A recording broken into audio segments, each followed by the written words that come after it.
Hello, I'm Dr. Knight, the Head of Geography here at King Edward's School. I've taught here for 11 years and I thoroughly enjoy spending my days teaching such an important subject as geography.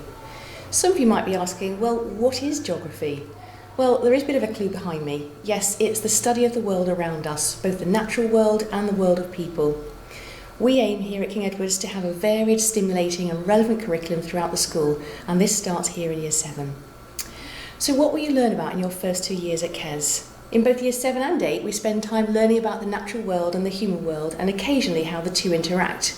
The world is a most fascinating place, and Year 7 pupils learn about the variety of fantastic places that there are on Earth by contrasting places such as Svalbard, Hong Kong and Bath.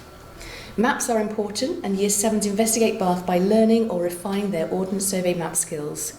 What about the local area? Well as map skills, you will investigate an issue that Bath faces, such as the clean air zone and traffic congestion. Here, pupils will decide for themselves about what could, or indeed what should be done, having considered different sources of information. Pupils present their solutions to the class about how traffic could be managed in Bath, so there's the opportunity for ICT and the use of PowerPoint. We move on to glaciers, and these are exciting, and pupils learn about the processes and the magnificent landscapes formed by glaciers as the ice moves, and pupils try their hand at making a glacial model or animation to show the landforms and processes. Now, deforestation is a word that we are all familiar with, and by the end of Year 7 we are learning about tropical rainforest, the uses of the tropical rainforest, and how people live in the rainforest and the challenges it faces. As we move into Year 8, it's just as varied. We start off by learning about our coastline, the processes, geology and stunning landforms that exist along our coastline. The coast is not too far from Bath, and so we take the Year 8s to Lulworth Cove and Durdle Door to see firsthand how these beautiful landforms develop and the role that geology plays. The highlight of the trip for many is the boat trip along the coastline from Swanage to Poole to admire the cliffs and the sea stacks of Old Harry.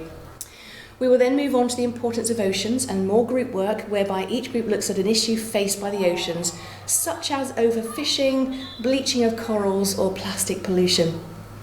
After this, we study earthquakes and volcanoes, their causes, effects and management, and then we move on to a hugely important unit of inequalities and development, whereby pupils get to grips with the differing levels of wealth in the world. A key aspect here is the accessibility to education throughout the world and what it means for children from different countries to go to school. Throughout the course, we make sure the content is up to date and relevant to pupils, lessons are varied, and pupils are encouraged to ask questions and to get involved.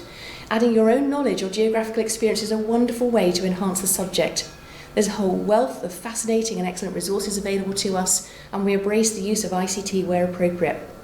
In a typical year, we'll have about 2/3 of the year group opting for geography at GCSE. We remain a popular subject at A-level with about 30 students in Year 12, and several pupils will choose to continue geography at university. Fieldwork is a requirement for GCSE and A-level, and here we offer residential trips for our pupils. All staff in the department are specialist geographers, and we thoroughly enjoy exploring the subject and teaching our pupils about geography every single school day. If you have any questions, please do not hesitate to contact me. My email address is j.knight@kesbath.com and my telephone extension is 318. Thank you.